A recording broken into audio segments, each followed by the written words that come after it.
I think ilang beses naman na itong natanong sa'yo, but this time it's real because the show is finally airing. So, syempre relatively new ka pa in the industry, no? And you were given a big role for Shining Inheritance, a big project. Super big daw, according to the Shining Inheritance fan. So, ngayon ba, medyo nararamdaman mo na ba yung pressure because it's about to air? And how are you dealing with that pressure also na, eto na nga, kumbaga medyo, hindi naman to panininda ka, pero medyo make or break kasi yung project, di ba? So, no pressure, pero make it appreciate. I just want to say, of course, I'm very thankful for this opportunity sa management ko sa GMA and sa Cornerstone that they have really prepared me and trained me and given me this great role. I still remember the day that I had a screen test with Kate and parang biglaan to with Boss Vic. It wasn't expected, it wasn't in the schedule. Sabi ni Boss Vic, may screen test ka for a show called Shining Inheritance.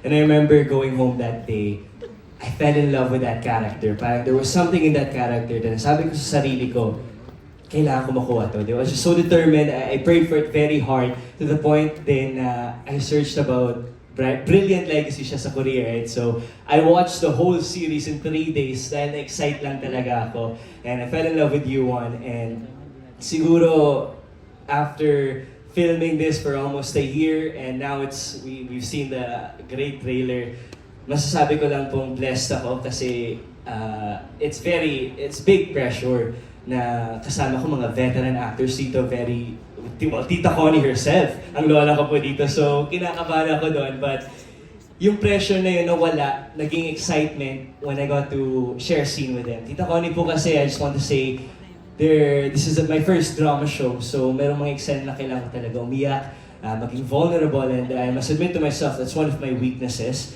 But Tita Connie is there as a lola on screen but also off screen. She prays with me. She prays over for the scene that really helps me. Kasi yung pong ganun na you're as an actor, as a newbie, as someone who wants to prove their position in industry, parang hirap na hirap ako sa mga eksenang challenging, but Tita Connie gives me that warmth na I just want to say thank you. Thank you, Tita Connie, kasi iba po yun, hindi lahat ng mga nakakatrabaho ko is willing to pray, to help me prepare. So, I'm very thankful for that po. And of course, with Kate din, bilang kapartner ko po siya dito, as they mentioned, rom-com yung original Shining Inheritance. This one's more family.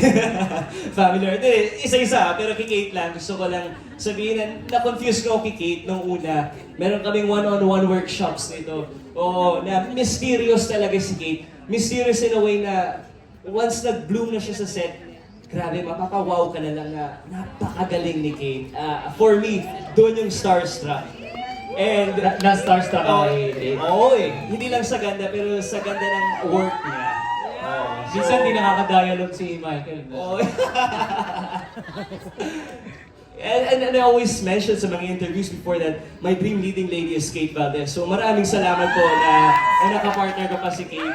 Nasabi ko din before, I want to work with Kylene. Naging twin ko dito. Kambal ko si Kylene na Tantarada. Na magkahawig tayo pero sa dimples. Yun lagi pinag-uusapan namin. And of course, you know, ay, si Kylene. But Kylene is Kylene. She's very great talaga ever since. So, to me, veteran actress na siya. That's someone I was very intimidated na eh. Oo, veteran na.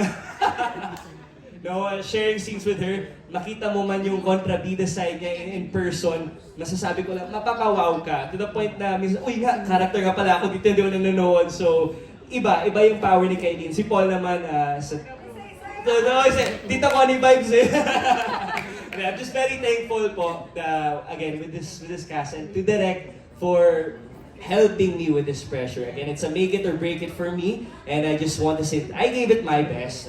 I know that this is my first big show, and it's more of a learning show, and I can say that I truly learned a lot from this Shining Inheritance program, and all I can say is I'm thankful and I'm very grateful.